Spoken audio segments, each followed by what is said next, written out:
Alright.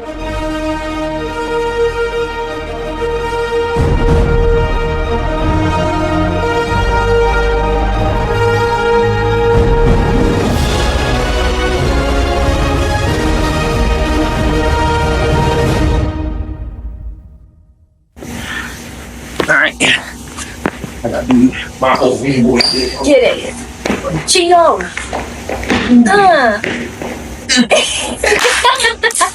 My man called him Cheno XL. He was like, "You're gonna be seeing Cheno XL." I was like, what? Oh my god. Got up. Welcome back, Raw Nation, to another installment of Raw View. Get a better insight of these king and queens behind the scene. I'm your host, Cheno Royal, babe. B. I'm here with, what's your name, man? Evil Lynn. Evil Lynn. How we doing today? I'm good, thank you. How was the day? That was great. Good? Yep. Walk me through, like, what's a normal day for Evil Lynn? Normal day for me. Yeah. My full-time job, I work at Dick's Sporting Goods. I'm the apparel lead there over at Jefferson Point. Oh, Jefferson Point. I was about to say Glenbrook. No. No. Sorry. We're not there at No. all. Okay. And then today was we had classes at Nostalgic Grooves, and myself and Zion Amari taught breaking classes. Okay. And we had a youth class from 6 to 7, and then we had a teen and adult class from 7 to 8.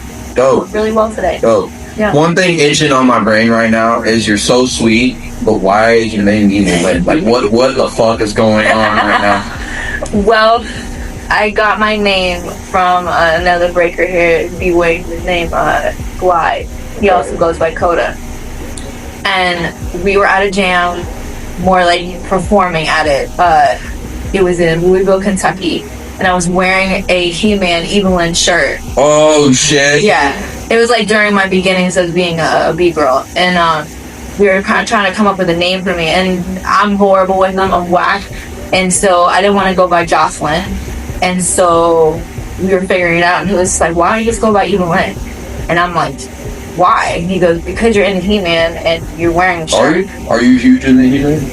I'm not as huge as other people are, but I definitely watched the cartoon when I was a kid. And like, I had my own figurines. And I had... It passed. Yeah. Grayskull, all that. So, so yeah, it kind of fit, and I even have her. Oh shit! I didn't even see that. Yeah. That's sick as fuck. That's sick as fuck. I have the sleeves. Oh shit! Yeah. I was like, man, I was like, wow, that threw me through a loop right now. Real time reaction. Put it in slow motion, like whoa. So yeah, so I ended up getting my name that way, and just it stuck. I even tried to change it through the years, and it doesn't work. It just stayed. It's Evil Lynn. So I've been rocking Evil Lynn since early 2000s. Okay.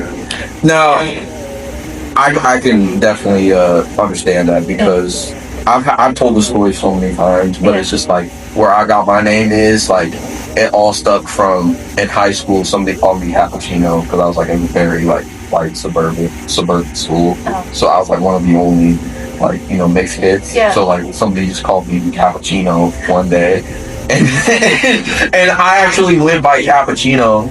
Yeah. Like for us, trying to be all cool and different and spelled it different. It's definitely close to an FC name. Yeah. And then one day I was like, wow, that's lame. And I'm like, Cappuccino, bro. What the fuck? And then somebody just called me Cheno one day. Yeah. And then like I was just like, all right. And then people just kept calling me Cheno a lot. So then I called myself Cheno, and then I added Royal. Because of a saying that my mom used to say, it's like we're all kings and queens of our own work, stuff was mentally to push ourselves. Yeah. And so then I put Royal at the end of Cheno, and then Cheno Royal was born. That's awesome. Yeah.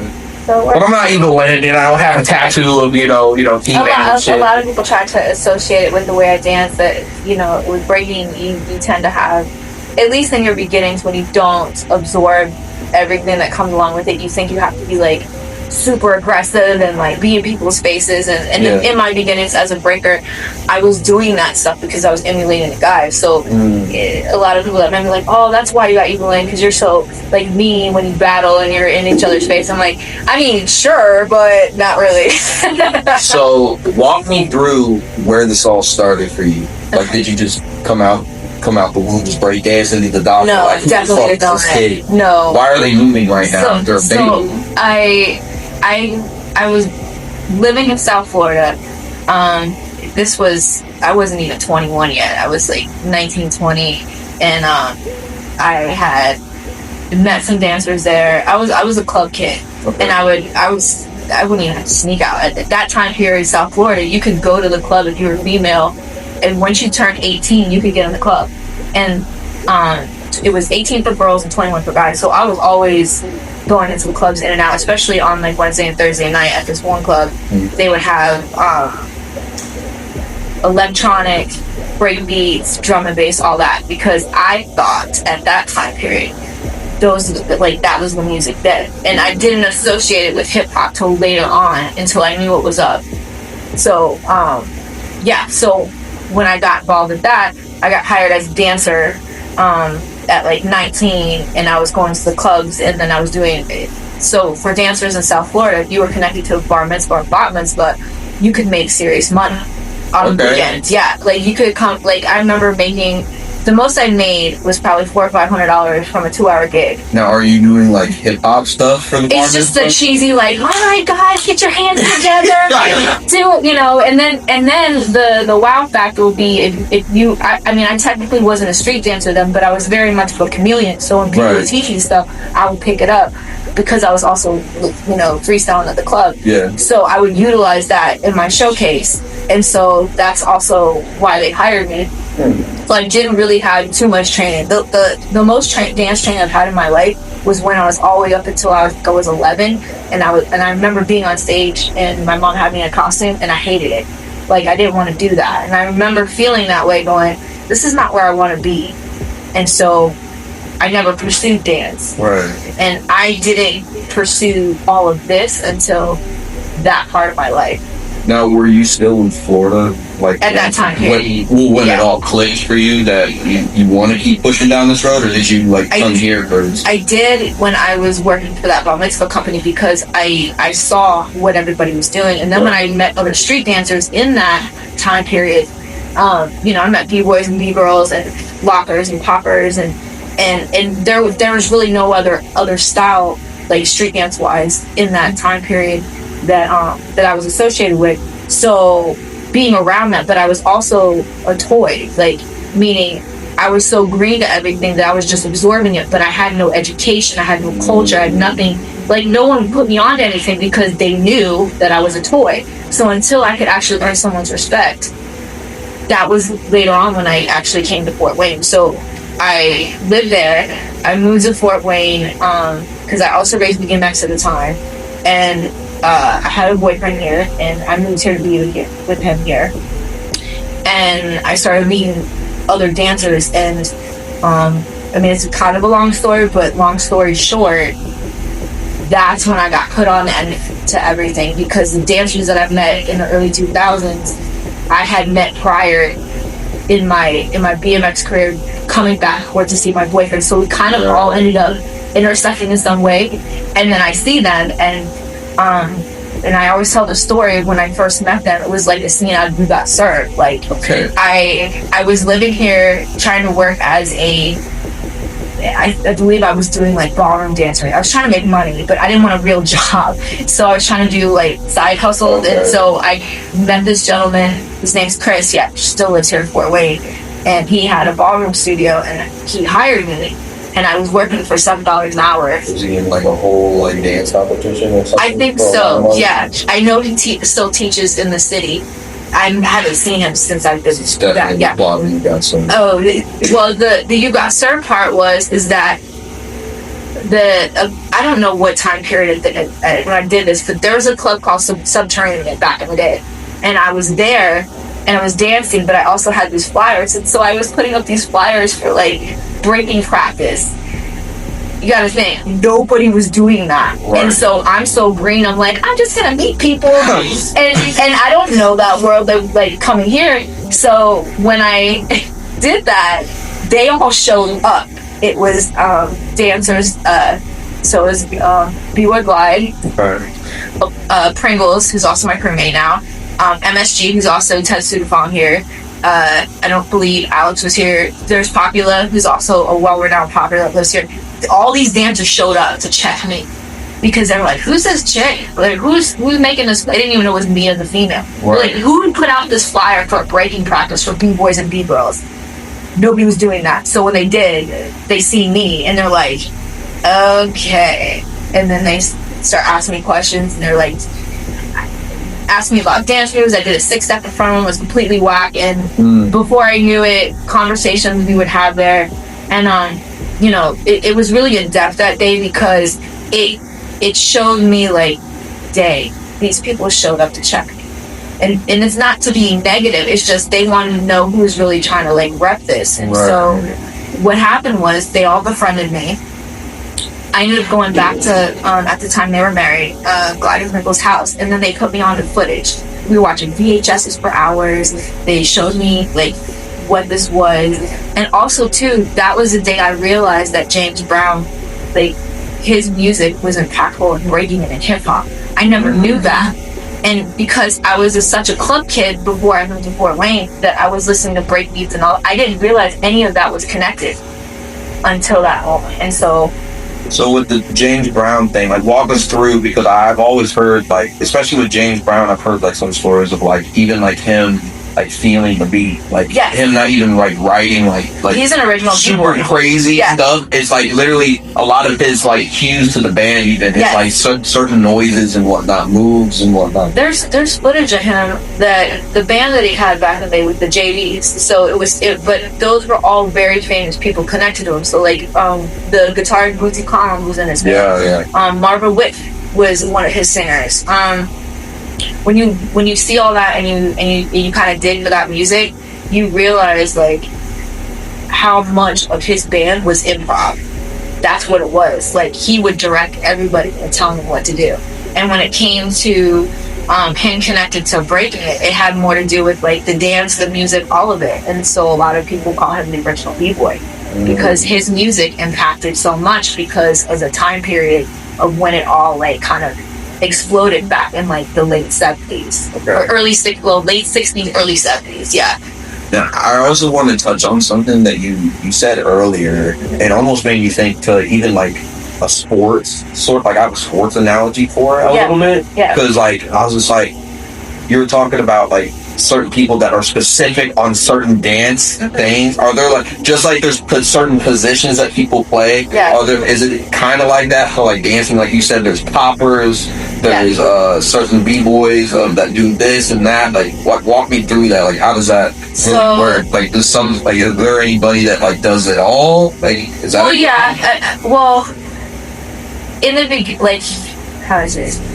the beginning, like, before I met anyone, the history that I was learning was a lot of people back in the day, meaning older than me, would do everything because that's what was accessible to everyone. So like, and it's also, the music is dictating a lot of things. If you were into certain music, you'd end up finding it. Plus, when people engulf themselves in hip hop culture itself, they were also finding out like rap, DJing, MCing. So all these people are also doing that too. So not only the reason why I'm saying all that is because it was all a big melting pot. So by the time that I got any of that information, I was finding out that not everybody did every style, but most of the time, everybody knew each other's style. So if they didn't study or train in it, they at least knew what was up. So like, I would meet b-boys that actually would pop, and I wouldn't meet b-boys that would also lock, but it would be like more of popping and locking has more to do with the funk in the West Coast. So in the time period of learning all this stuff, which was early 2000s, it was kind of a melting pot then, especially in the Midwest, because you didn't see it a lot. So everybody was always in one spot.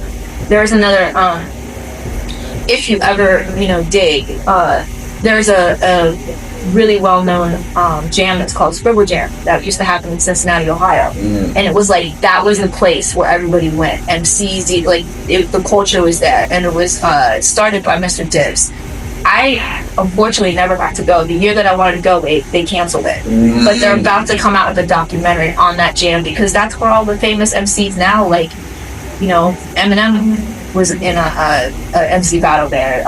The turntablist Scratch Bastard won one of those battles. Like everybody that you kind of see that's famous, if you hear about that jam, it was a staple in Midwest.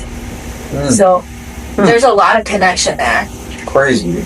I hope I answered that. You did. Yeah, I promise. It's like I said, everything is lineage wise is so connected that by the time that I got this information, it was like so much that I had to absorb. Yeah, it definitely is like a wave of like new stuff that I've never even. It is, yeah. There is one thing too that I wanted to ask because I'm like. For me driving all day and like listening to podcasts all day, shout out podcast. But not like wrong.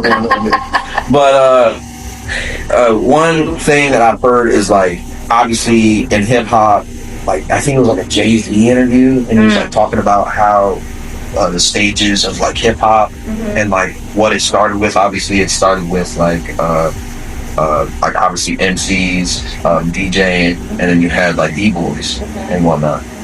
We're in a stage now where it's just like hip hop, not like they lost them, but these DJing became so big it became its own thing. And then B-boys like its own. Oh, it was and rap battles. Rap battles was part of that too. So rap battles became its own thing. DJing became its own thing. And then you have B-boys that are kind of still there. Would you say that that it's still all a part of hip hop? Like, it is.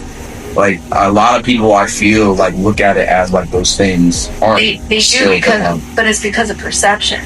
Right. The thing is that what's missing is people actually showing up to these jams that people are throwing that have everything. You know, there's jams like Freestyle Session that happen on the West Coast. A lot of people know what that is if you're in tune with the culture, meaning across the United States, not just United States, not just in one area, because you'll hear about those jams. You know, it's kind of the thing, like it's in the know, and unfortunately, like Jay-Z's out of touch. Like everything he said, I listened to the interview, it was like I get it, but at the same time, that just tells me that you're out of touch, because then you got an MC like Nas who will have a whole entire album dedicated to graffiti, b-boy, you know, DJing, MCing, and name people that are not only relevant but may have done it back in the day. And it's kind of like, okay, I get it, but at the same time, that just tells me you're out of touch, which means you're not a part of the culture. And this is my opinion, that you're not a part of the culture, because just because you rap and you're dope or whatever, you just told the whole entire world that you're out of touch, which means you shouldn't be speaking on the subject at all. Because if an MC like Nas can create a whole album, I'm just saying, like, it's. Could we go out on a limb and say like a lot of history, maybe not all of it, but a lot of it has been from like, usually you won't hear the underground, the artist that you would be like, oh my god, like that can move like an entire story. It's just more of like a commercial kind of mouthpiece that would like be the spokesperson for all of quote unquote hip hop or whatever. That would kind of try to tell the whole story when it doesn't really tell the story at all. But that's the beauty of research. That's the beauty of digging, right? So if you already have curiosity in you, then that just tells you to go look for it, because that's a part of the culture. Like that's just also human nature. Like if someone tells you something, like here I am talking to you, right? Yeah. All you have to do after this conversation is be like, okay, I wonder if Evil Lynn's really telling me this. Like, is she really? Find out now. I'm like, wow, that's funny. But that's how I got onto this information. Like, I took what was given to me verbatim, and then I was like, okay, let me find out for myself, and I did. Like, I feel like if everybody took that avenue to do that, you'd find out a lot more, and it's not just for face value, because if you did that, you'd lose a lot of what you could actually gain from it, and opportunity, you know. I kind of felt you were going to ask that question anyway, so I was in my head, I was prepared. No, you're good. You're good. And I'm glad that you did, though, because it is a good question to ask. You know, it kind of goes to the same thing of you're watching it on YouTube, and and watching the video, it's like, is this dude really talking? Like, does he really know what he's saying? Well, the point, even like what we're talking about behind the scenes, a lot of this is just like just simple conversations that a lot of people, I feel personally, are having, but like a lot of people aren't digging deep enough, or they think they have to have like the question like all written out for them to actually have a conversation. And like for me, even like when you hear, even in that Jay-Z interview, right, they're talking about the Kendrick and Drake stuff, right, and they're asking, is rap battling still like the rap battling back then? Is it still healthy, or is it starting to hinder the culture? And it became a question of like, obviously rap battling has always been about like, how can I dish you to the point of submission, where it's just like, it's always a one-upper. Yeah. Like, how can I one up that one line that you just did, but I can't. And to the point to where you had the Tupac and Big, and then now you have the Kendrick and Drake, where it got so personal to where you're just like, I mean, was that really good or was it really not? And I think a lot of people are just, this could be a broad statement on anything, but a lot of people are just tiptoeing, walking on eggshells for everything, and it's just like, you need to be able to just say what you gotta say. And people gotta have the opportunity to say it, and like, and not be afraid of it. You know, even sitting here talking to you, like I don't normally do this because it scares the crap out of me. Right. But I'm also in a place where I feel like I can honestly talk about what my lane is, what I'm doing in the city, what Nostalgia Brews is, like what breaking it, like the things that I'm connected to, because I feel confident now more than ever to say those things, because I've also talked to the resources in the city that like I've known for years, which it is part of a culture, like my DJ friends, my MCs, my like this is fucking Evil Lynn, bro. Like, this is fucking like, you know what the fuck this is? Oh my goodness. Like, I'm geeking out right now, bro. It's fucking Evil Lynn right now. Moving on. But I appreciate you coming on the show. No problem. I'm really glad that I'm here and I'm honored, so thank you. Yeah, anytime. Like I said, you're like always welcome to come on the show. Like, no matter what you got going on. Even if you want to pop by and be like, oh, look, I'm busting in on the show. Like, all right, dude, I guess. Like, I probably won't do that. I'm like, I have somebody else. And then she just break dance right on it. I am literally not that bold. No, you know, being able to talk about this, and, you know, there's not everything I know, but the foundation to it all and the grassroots do come from all of that. And, you know, if I feel like I thought about this earlier. If I wasn't introduced to the dance, meaning breaking, if I wasn't introduced to those things, I don't think I would have had the types of relationships that I do now. And it took me, you know, obviously you have to keep those relationships up over the years, but there's people in the scene here I've known for 20 something years, and I've moved and come back, but I always made sure to give them respect and to give them their flowers.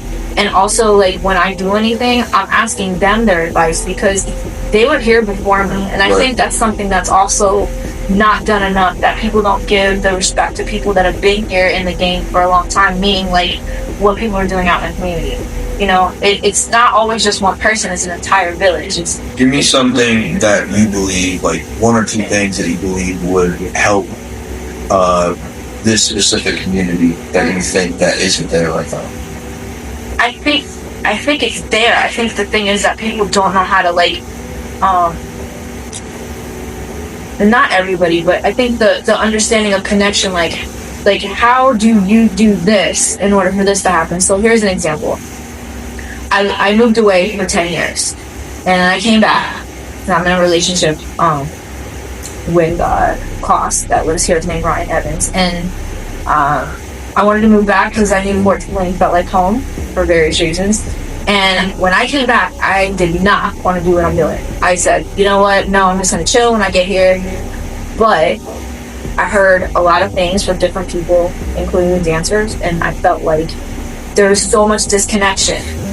You know, and even though things were going on in the city, like connecting with the culture, meaning like having rap, DJs, all that, you know, as a jam, but you didn't hear it enough. And I was like, okay, well, this sucks. I was like, I want to do my part. Right. And so I called I remember I called Sankofa, I called Ted MSG, I called Polaris, I wrote to Barrage. Like, these are all people that are part of my beginnings when I was breaking, and I absolutely respect them, and I connected with them through years that were also friends. And so I was like, hey, what do you guys think about this idea that I did? And so the first event that I threw moved back here, and this was like months and months later, but I used my own money, and I wanted to put graffiti back in the limelight, because at that time there's a documentary that was made. It's called Bomb Report, and it's about graffiti in the city of Fort Wayne, and it's 30 years old. Wait, 30, 20, because Ryan's been writing for 30 since he was 15. So my point being is that I reached out to all these people to help me, you know, and they were kind enough to give me back their advice. And so I threw a 2-day event. It was small and it was great, and it was graffiti on Friday night at the Garden, and we showed a portion of the documentary, and some writers came and they did black books and they showed their artwork, and people got to see more of what legit graffiti was, right, and like what graph is. And so the next day I threw 2 battles, and I had a local DJ and an outside DJ that I knew, and I just kind of started from there. And then the next year I made it a little bit bigger. I made it exhibition for 2 young B-girls to be a part of it, and did a youth battle, and I did another adult battle. And the following year after that, which was my last one, because I decided that was going to be it, and it was called Freestyle Rock, was the jam that I threw, and I wanted to celebrate the DJ. I don't know every DJ in Fort Wayne, you know, I don't, but those select few that I do, you know, I just passed it out. It's like, hey, I want to celebrate the DJs. So I brought in DJ Top Speed, I brought in Ileana to play with him, and then 2 DJs that came from out of town was DJ Stel and Shane Trace. And these are all DJs that got to, even if they did not know each other, they got to know each other. And on top of it, other DJs showed up, and they were all sharing their music and talking to each other. So it made the purpose, and the purpose of it, which is what Nostalgia Grooves is in general, right, my group, is bringing other generations together underneath the same roof of hip-hop culture, and being able to share their passions and educate each other and build. And it happened with people in our city, and it happened with people outside. It was great. That's a good thing. And that's what we want to continue to do. Because I've had, it's funny you bring that up, because I've had this conversation, even with Polaris, shout out Polaris, but like, we're talking about how, what is the bridging? Because like a lot of people would say that there's no bridge between the younger generation and the older generation, like when it comes to whether it's entertainment, whether it's MCing, being an artist in general, or dance, and I've always asked, like, well, then what would you feel is like the bridging of that? Because like some people might be stuck in their ways, maybe they, you know, might rub off on the younger generation as like, oh man, like they're not open to any ideas, and then maybe the older generation will see the younger generation as like, oh man, you're not open to listen, so why even try? You know, so like what is that bridging? One, you have to get over yourself. Check your ego. Because a lot of us have that. Like we have an ego where it's like, okay, well, I did this and I did that, so, you know, why do I have to go that length? But you do, because if you continue at a point, and I listened to your interview with Polaris, and I love that he said, at a point you end up becoming a teacher. At some point you become a mentor. At some point when you get older, because you can't keep doing the same thing. Like what I'm doing right now is only going to last for so long, because the torch should be passed. Yeah. You know, and I love seeing the young men in the city teaching and breaking and doing these things. They're out at the park. You know, I love it because they love what they do, you know, and point being is that my role now is however I can be a good leader, however I can be a good mentor, and pass on what I know to the people I'm teaching, to whoever wants to ask me a question. You know, I'm a resource, and I know that, and I absolutely respect my role that I'm in. And it's not because I said I'm putting myself here, it's because I feel like I've earned the respect to be here.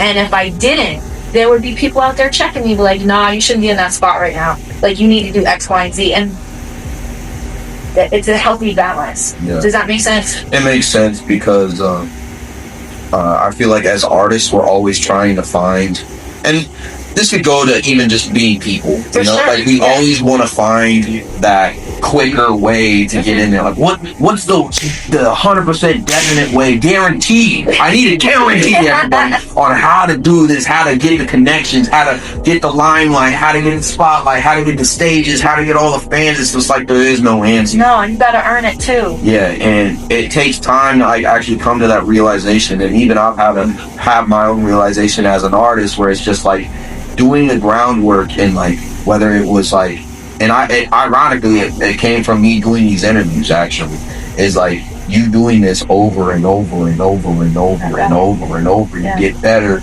People see that you get better, and then people also see the consistency. The guy that just shows up, the girl that just shows up, and is ready to be there, actually wants to learn, wants to level up, wants to listen. And that's how you get there. There is no set time or date. I know it's cliche, you know, like, and I've heard it before from older heads and older generations where it just sounds cheesy. It sounds like that one line that's on a t-shirt at Walmart, $9.99. But it's the truth. It's like, it's something that people need to hear and actually let it grow.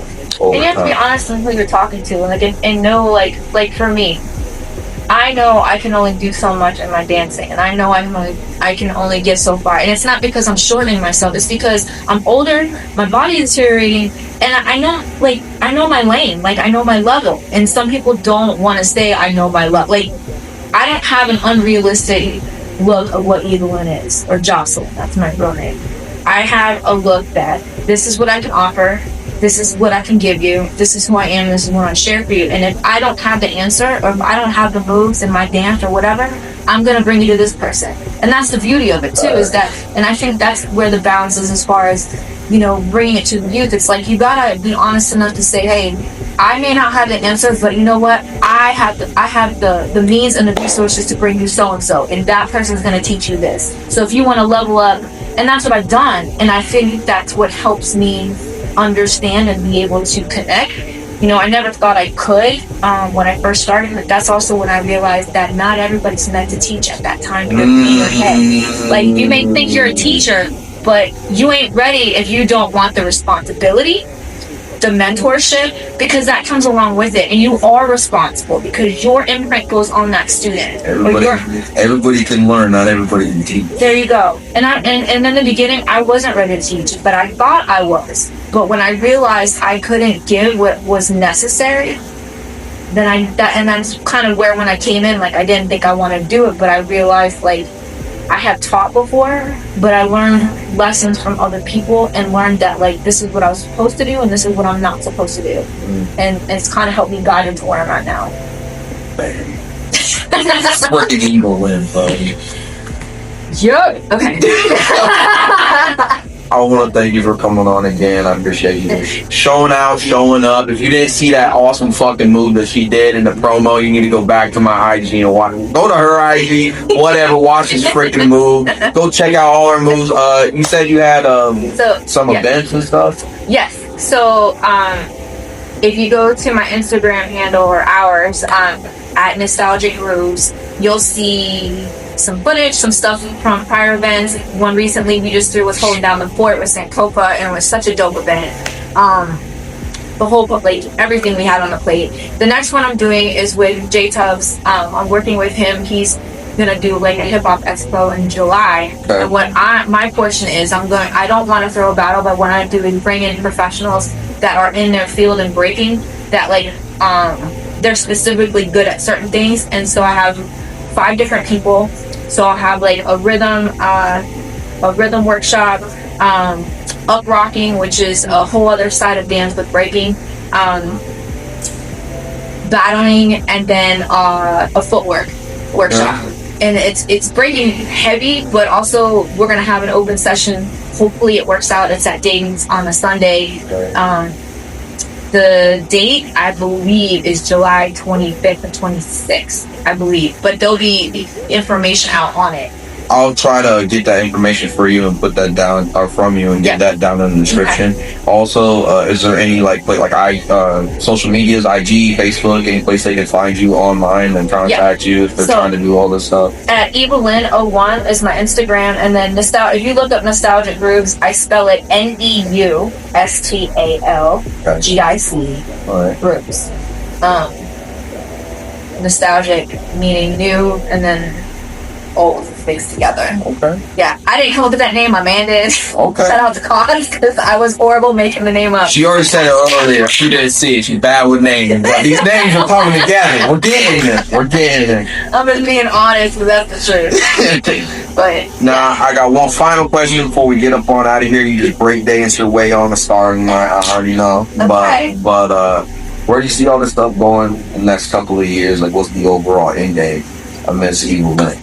I think at this point, after thinking about that question before when you said it to me, the overall end game, I just want to be able to share and pass stories on as much as possible while I'm in it, and then be able to see what happens after that, watching other people throw jams and other things kind of come together. And I'm kind of seeing it happen already with some of the local hip-hop heads in town that want to collaborate, but also like want to throw their own jams or do something like that.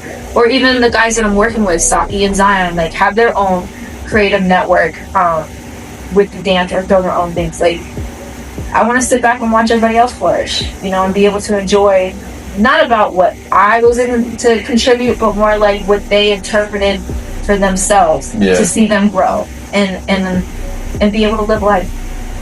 That's dope. That's Evil Lynn right there. Make sure you go check out all her stuff. That was too inspirational. I had to bring in the whole atmosphere. Oh my God. So inspirational. But make sure you check out all her stuff. Events she just said, all that will be down in the description below. You better check her out.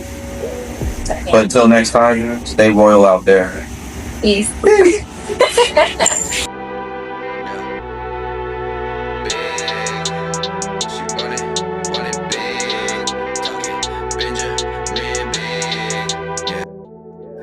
Hey yo, I definitely appreciate y'all for checking out this here video. Make sure you go ahead and check out any of the new and old content that is right above me, and make sure y'all stay royal out there. Peace.